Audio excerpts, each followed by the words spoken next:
Absolute devastation to liberation. 20-year relationship destroyed by cheating wife. My ex-girlfriend and I were high school sweethearts at the end of her senior year. I'm 40 years old and she's 39. I had recently finished college when I ran into her at a video store in a nearby suburb. We became close friends for about 6 months before I mustered the nerve to kiss her. The rest, as they say, is history. Since this sad tale has made its way to the submarine, we can assume the worst. I had never experienced the trauma that was coming because I had never had friends who cheated and had never heard anyone talk about it. Finding out about it happened by chance. My ex-spouse ditched me and my parents to attend a wedding in another state for a coworker. About 2 weeks before, she had filled me in on what had happened. I realized I'd lost my phone during the day while watching a movie with my parents, and it turned out that my ex had a few friends we didn't know each other through. While watching the film, I was browsing the web on my iPad and only lukewarmly switched over to using the Find My iPhone function.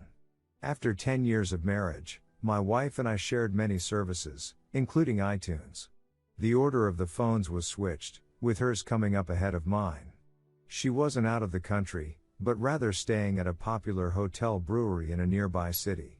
It's a popular venue for weddings, so I figured she and her coworkers would be there. In the evening, specifically 8 o'clock, after 2 hours of searching the hotel with the GPS set to a specific wing, I gave up and went home. When she wasn't to be found at any of the local eateries, I improvised an Eddie Murphy routine. That's what I call it when you lie, cheat, or steal to get what you want, like Eddie did in every one of his earliest films. I walk up to the front desk and ask for the room number, saying something like, "Gee, my sister was at that wedding earlier, and I'm afraid some guy took advantage of her because she's drunk." After some hesitation and a request for my phone number, they eventually showed me the way in. As I rounded the next few corners, my heart was racing in anticipation of what I knew I would find. After another failed attempt to channel Eddie, I knocked on the door. "Room service?" I tried to sound as nice as possible while secretly fuming inside. "I must be in the wrong room," a male voice replied. My secret was instantly betrayed. "It seems like I have the right F-ing room.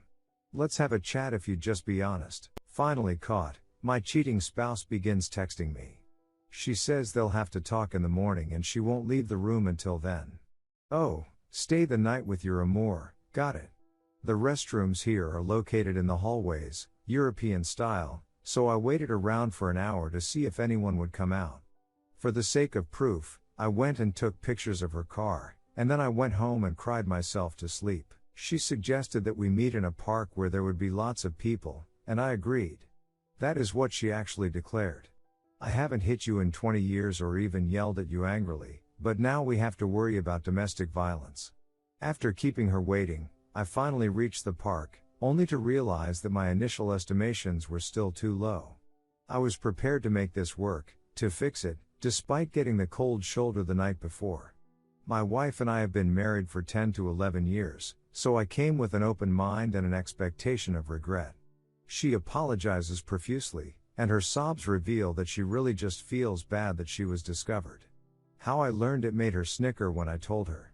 She said something to the effect of, "I just can't go back to the way things were, I'm so trapped there," when we talked about her returning home, and it shocked and fascinated me. 3. "Oh, I see, she's the one who got hurt, right?" She stayed at a downtown hotel for 3 nights, presumably with her lover, debating whether or not to return home. The AP was also in a relationship and is the mother to a 12-year-old son. Perhaps the responsibilities of her personal life became too much for her to handle. She returned to her residence. We slept in separate bedrooms for a week, and she was completely uninterested in me during that time. She says she'll get to it, but she needs some time alone to process everything that's happened. She no longer wishes to consult the AP. We're doing what's supposed to be done and starting marriage counseling. The first meeting goes by with no new information being revealed. I have asked for complete transparency and have been researching current events online like a madman. She simply states that she cannot return to our former lifestyle, without providing any explanation for why she feels this way or what she sees as lacking in our previous situation. Thankfully, the therapist makes a profound observation: "You've ended the affair, right? Awe and shocking. The answer is no, she hadn't. I was planning on calling him to let him know, but I haven't gotten around to it yet. As I started to troll slowly into the trickle truth, she admitted that they had been together for a while, saying that it had been at least a year. This was something I had no idea about at all. The bedroom bliss persists, and she uses gifts to influence me. I was given a watch with the inscription "Loving you more with each passing second." When she was out of town for work or a romantic interlude, she always made sure to call or text me. By the end, I'm a sobbing mess who can't decide whether to end her marriage for good or run away from the situation altogether. In every fiber of my being, I love this woman. Second session, transparency is abysmal. In fact, my wife has disabled location sharing on all of her devices and changed her passwords. How dare I request such a thing when she is broken and grieving? X claims that if they can just have an open relationship with you, everything will be fine. And yet, in my desperation and terrible mental state, I have to admit that I agree with her. I think intellectually I know it's over, but I can't seem to convince my body of that. The therapist presses the issue, telling her that she needs to end things with the AP about whom she has heard nothing and that polyamory may not be healthy for her right now. My ex claims her therapist was mean to her and therefore she will never return. Oh, I see, I can feel a pattern forming. Every night, I cry terrible, heartbreaking tears. This woman, with whom I once shared the deepest intimacy, has suddenly turned her back on me. Like apparitions of our former selves, we walk right by each other as we go about the house. It's the darkest time in my life, and I occasionally lose my temper and yell and scream at the world. We engage in what must be make-up-s time, but when we're done, she claims that she needed to get off and that they never loved each other. Ouch. Oh, okay, here I was thinking we were in a wonderful, ever-sparkling relationship because we were always physically intimate 2-4 times per week. I take action. It could turn out to be a mistake. I sign up for Tinder and have a few fun dates. I'm not shy about letting people know I'm married and on the verge of a divorce.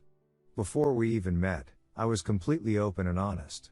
One of them said that I was a great guy and that I should call her as soon as I finished the divorce. The other one put me up in her apartment.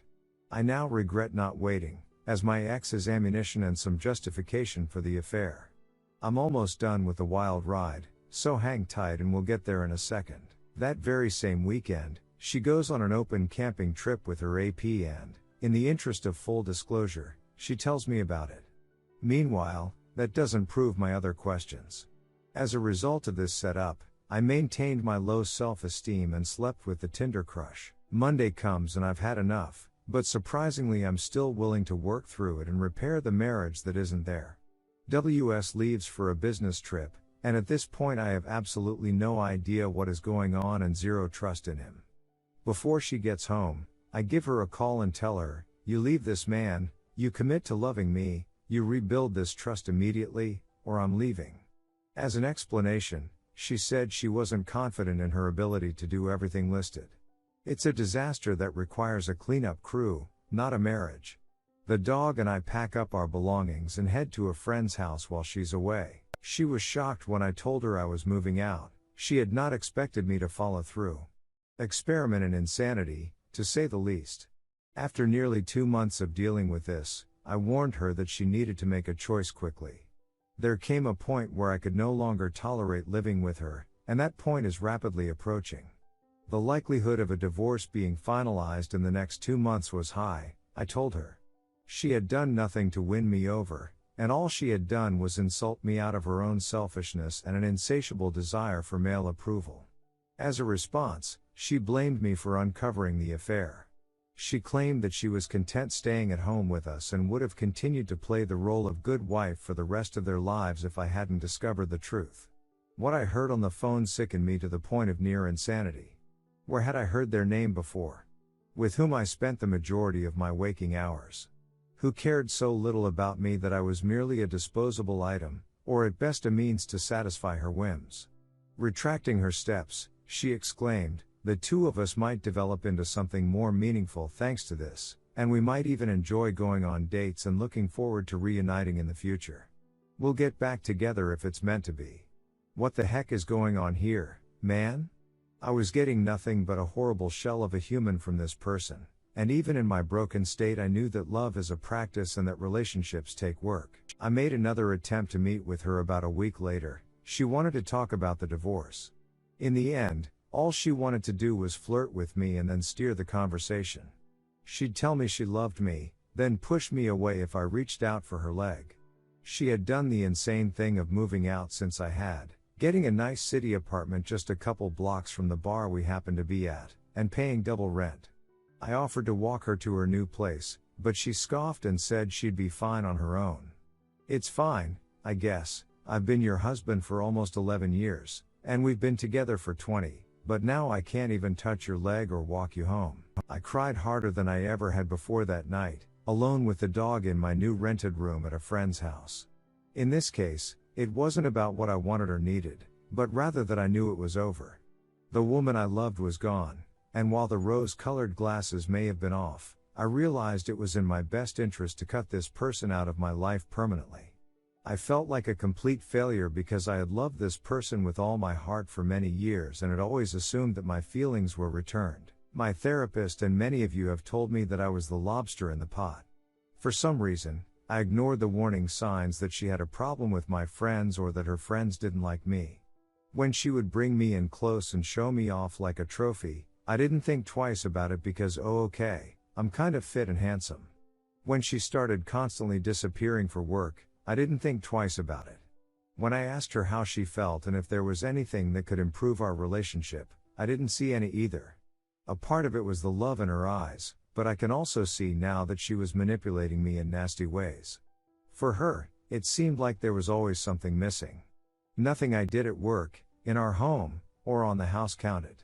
It was an elaborate hoax that served my codependency perfectly. She was skilled at creating just enough chaos and enticement to keep me interested in mending things and improving myself to the point where I felt I was good enough.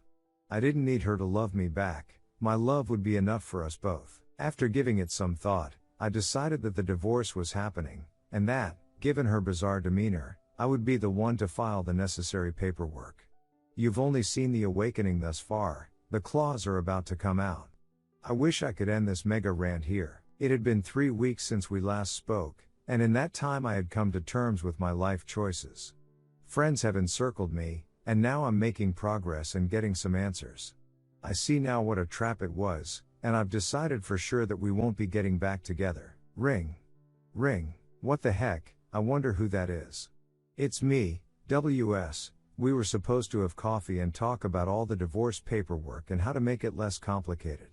She says that she will be late and that the best time to reach her is 2 hours after our original meeting time. Fine. So I do the same, jumping through more hoops, and then she texts me that she's at the nearby family mountain cabin and that I should come up for the week and stay with her. Oh, fine, I'll just throw away what little honor I have left and go back to the bedroom. Oh, no way.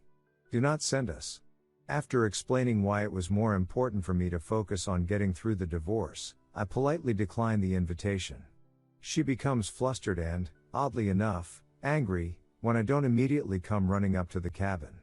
When I inquired further about the AP, she told me that he had ended their relationship as soon as I left the picture. Sometimes I feel like karma is a capricious creature. During our long-awaited coffee date, I brought all the necessary paperwork and she lavished me with compliments on how well I appear to be doing. Oh no, I'm freaking devastated, and this isn't a game to me, lady.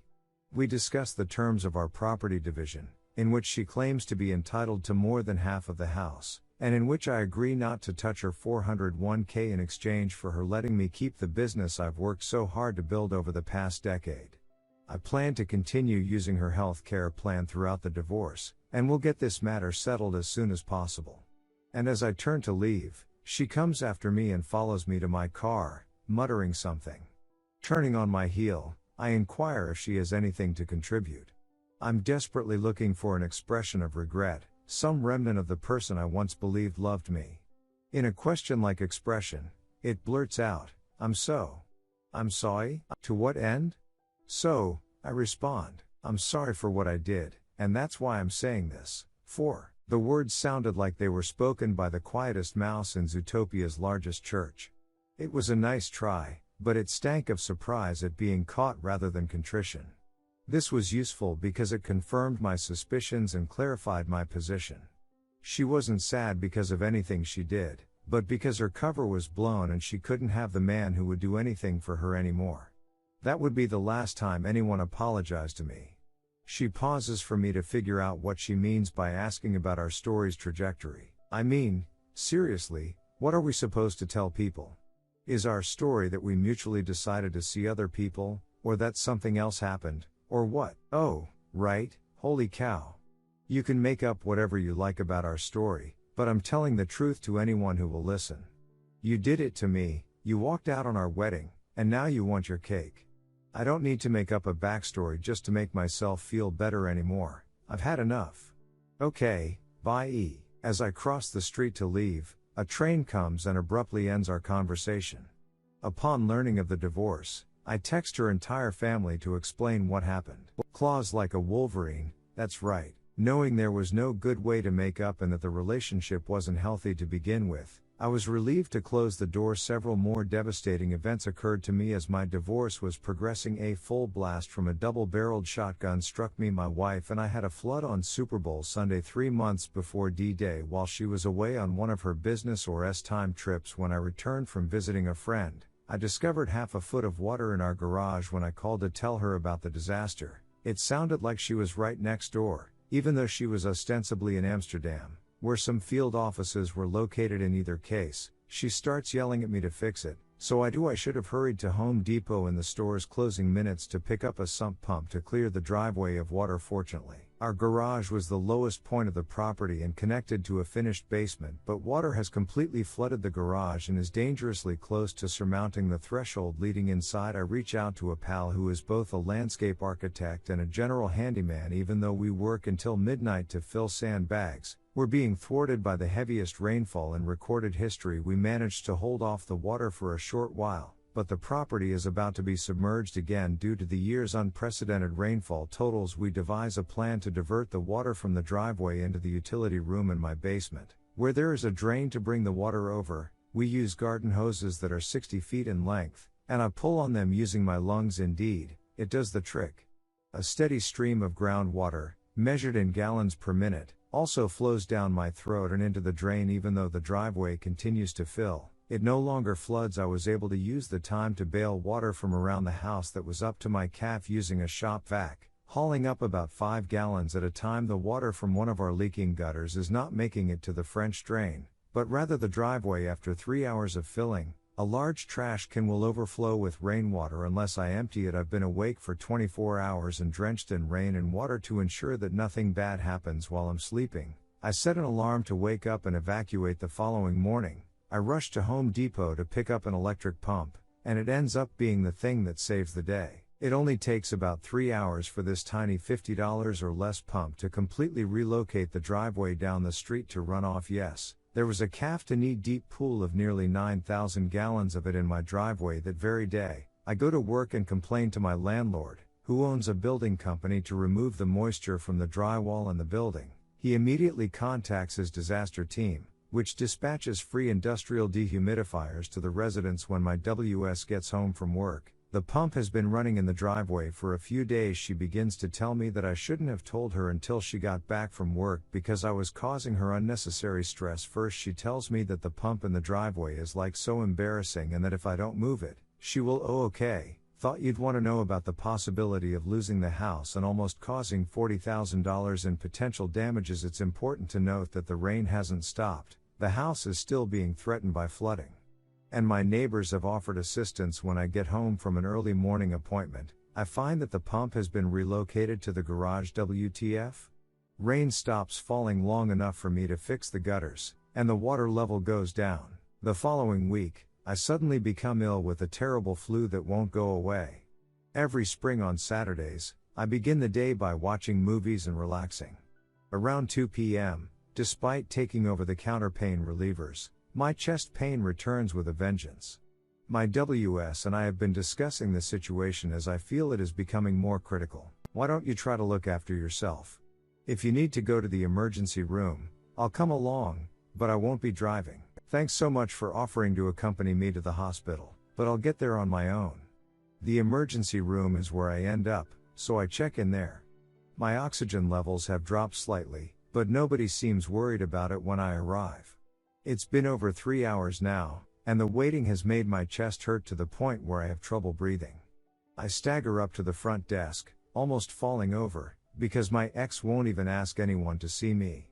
I'm supposed to be wheeled away in a wheelchair, they say. Somebody shows up and takes more vitals, but they still don't solve the underlying issue. My chest hurts and I have trouble breathing, so I say I suspect I have pneumonia.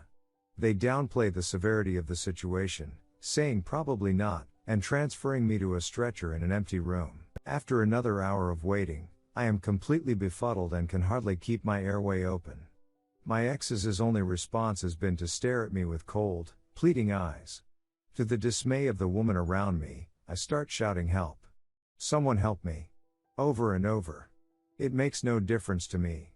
A sense of imminent death has overtaken me. There is no hope for me. After 3 to 5 minutes of my shouting, someone finally comes in angry at me but agrees to check me out. It seems that my blood is nearly septic and my oxygen levels have dropped to around 50%, both of which are potentially fatal. After saving the house, I drank some of the groundwater that was in my mouth and now I have bacterial pneumonia. There was never an expression of gratitude from her. She implied she was entitled to more than half the home and suggested she take it all. I was given a morphine drip after having numerous 4 fluids inserted to alleviate the severe chest pains. As I drift in and out of sleep, I find solace in catching her gaze as I come fully awake. With eyes that wish I had died instantly, this soulless human stares back at me. We have multi-million-dollar life insurance policies that would be a great help to this woman. I finally saw the big warning sign at that point. Even though I caught her by accident, I immediately began making notes about what she said and who she claimed to be with. I knew deep down that something wasn't right because the numbers didn't add up. The fact that the stress of my divorce and the antibiotics I would take eventually wiped out my gut bacteria was the icing on the cake. Throughout the following year, I would learn that I have an overgrowth of bacteria in my small intestine SIBO. Let's get back to the pending divorce for a moment. This history, in addition to the preceding discussions, is crucial in setting the stage for what will occur in the story. I will list them briefly here to provide some background. My ex-girlfriend set a few things in motion after our meeting, during which I received the most feeble apology in the annals of human communication, and I informed her family about the affair. At first, she made it known to her friends and family that I was a deadbeat who was not putting anything into our relationship. She claimed she always wanted children, while I never did, and that she was afraid of me because I was almost abusive. This is why I continue to try to explain the situation to those who won't listen, or else I stop associating with them. Of course, the reality is quite the opposite. She insisted for decades that she had no interest in having children, and any time I brought the topic up, we got into a huge argument. Of course, her relatives sided with her, and I've lost touch with people I considered family over the past 2 decades. Actually, we just completely cut off all communication. Fortunately, the majority of our true friends abandoned her once they saw what she was doing. My ex-wife, upon learning of my gut bacteria and medical issues, called to say that she thought we should be friends and that she would see to it that I remained on our insurance through her workplace. After realizing that she was trying to reignite feelings, I politely declined her request for a second meeting. After we finished talking, she immediately began falsifying paperwork and submitted a letter of legal separation to Human Resources, thereby removing me from health coverage. Several urgent care visits and subsequent doctor's visits revealed quickly that my insurance was flawed. When I called, all they told me was that my policy had been canceled. I tried to get Cobra insurance and was willing to pay the $800 per month for it, but they were unable to set it up. When I called my ex, she would complain that she had no idea what was going on, and it was a nightmare having to pay for everything out of pocket and constantly have to explain things to me. In the end, I spoke with the right person at HR, who informed me that they were unable to set up Cobra because they needed to locate the judge who signed my ex's legal separation documents. Dismayed and shocked, I demanded clarification on what they meant. My soon-to-be ex-spouse had me removed from health insurance coverage before our divorce was final by submitting a forged court document to HR with a fake name and signature in place of the judge's credentials. Because we had never been to court as a couple or filed any sort of legal document of separation, I exclaimed that they would never find the judge and that what they were holding was fraudulent. OMG. Human Resources went into a state of panic like you've never seen and reinstated my insurance for the time I was out of the office. That's also why I was denied COBRA coverage. The insurance company claimed they needed a judge's ruling to proceed. I texted my ex-girlfriend angrily, telling her she needed to contact HR immediately, but she played dumb, saying, "Well, we're separated, I just don't want to do anything illegal." This woman was full of baloney. She'd pretend to offer assistance after the fact by meeting with me a week later and handing me COBRA documents in my lawyer's office. The home was purchased by a new family thanks to her efforts. Wow, she really did well. Except she betrayed me and sold it to someone else. She had me put my signature on everything without ever telling me the total. My lawyer and the discovery process were the only sources of information. That stung, too. She threatened to destroy my company until I threatened to steal her 401k. Having the benefit of hindsight, I now wish I had. We joked that I would pay for all the groceries because she was saving for our future together in her retirement fund.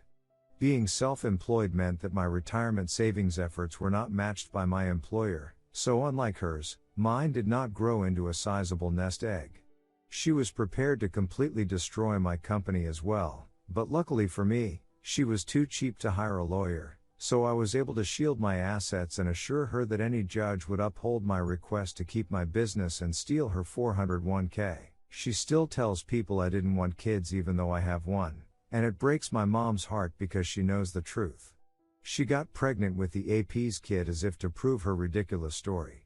The two of them are still together despite her assurances to me that they had broken up when we did. Apparently, she waited around 6 months before introducing her new boyfriend to her loved ones. Performing improv comedy is a side gig for MD, but seriously, he has a day job, and they actually met because of her job lol.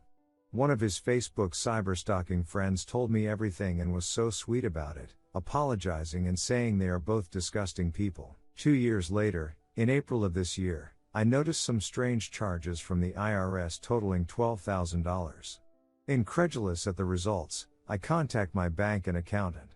My recently deceased ex-wife used my bank account to settle her tax debt. Oopsies. I'm giving her until tomorrow at midnight to return the money, or I'll file a chargeback for fraud. I now wish I had let the IRS fine her to oblivion for that infraction. We exchanged texts, and she still won't say she's sorry or explain why she made me so angry. When IT reaches an all-time low, I tell my coworkers that I've identified the AP and that they and his friends probably shouldn't contact me online anymore. The only time I get a response from her is when I ask, "Who have you been talking to?" She says nothing about the situation. Despite this, hope remains. I'm here to tell you that I've made it, despite this person I cared about very much at one point in my life trying to invoke wrath and scorn to the limits of human tolerance. I'm not just still here because I'm a tough cookie, but I'm better off for it. The most obvious fact is that you, the Redditor, are probably just as sick and disgusted by this woman as I am. People with such a lack of decency should not be allowed to live, let alone reproduce. Ultimately, this trip became about so much more than that, catapulting me to a new level of development for which I am profoundly grateful. During my first sessions of therapy, I realized that I have a tendency to want to fix things. My family always treated me poorly, and my spouse is the perfect fit for the empty space in my life left by my upbringing. All of her incessant demands and hoop jumping became familiar and comforting.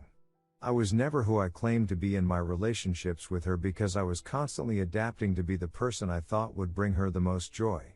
That plan obviously didn't work, and it paved the way for the failure I now see laid out before me. One of the hardest lessons I've had to learn is to separate my ex from my own sense of worth. This was necessary because I was giving love without ever caring about receiving it in return. Someone else's recent post helped me realize that my long and deep love for her had led me to derive some of my sense of value from our relationship. When that was severed, I felt like I lost some of my worth without even realizing it. It made me feel like I had to prove myself to my ex or that my value increased while I was with her. What an awfully tragic statement, the meaning of which eluded me until very recently. Because I lacked self-awareness, I was never able to accept and embrace my own preferences. I was never taught to take pride in both my successes and my failures. Since I'm late to the party, I've spent my life trying to please other people and have therefore neglected to discover my true worth. My natural gregariousness and sense of humor never stemmed from a genuine place. The red flags in others have been raised for me, and I now know what I can offer and what I want from this world. I've learned so much about myself and the world in the past year. I've also come to realize who my true friends and family are and how much I cherish them. I've recently become acquainted with a lovely lady who places value on the right things. Our love is completely mutual. She takes pride in my successes and helps me bear the weight of our challenges. She shows compassion and kindness to those around her, including me, because she is firmly committed to living by these principles. I count myself incredibly lucky to have met and be continuing life's journey with this bright, young, and fiery woman. In honor of my 40th birthday, my friends and I have purchased a camper van and will be driving across the country. It's more than I could have hoped for, with layers of complexity I never even dreamed of in my previous relationship. I could write a mini novel about all the small, lovely things she has done for me. My company has taken off in the past year, and I no longer have to hide my decisions from my business partner out of fear of their disapproval. I have control over my time and can devote as much energy as I want to my work or take a break and let my staff deal with the day-to-day operations. I thought I was in a happy marriage a few years ago, but now I see how wrong I was. It's been 30 years since I've had a birthday to celebrate and I intend to make the most of it this year. Even though it seems minor now that I've put it in writing, coming to terms with who I am and being happy with that has been a huge step forward for me. If you've made it this far, may God reward your compassion, your interest, and the support you've shown me by reading everything I've written. I have no idea if anyone will find any benefit from this post, but writing it was therapeutic for me as I worked through the trauma of having trusted a human monster and then having that trust betray me. TL, Doctor, this is a rant, man. Oh, right, here we go into detail. My high school sweetheart and my wife of 10 years had an epic affair for an entire year without my knowledge. I was hospitalized with pneumonia and nearly lost my life before Dee Dee struck a month later. She continued the betrayal by stabbing me in the back at every available opportunity, from trying to conceal the fact that she sold our home to illegally dropping me from our health insurance plan and then using the proceeds to settle her back taxes with the Internal Revenue Service 2 years later. Without being bound to this demon, I am in a much better place, and in the last 2 years, I have grown as a person more than at any other time in my life. In addition, I have met the love of my life, and the two of us are about to set out on a wonderful journey together.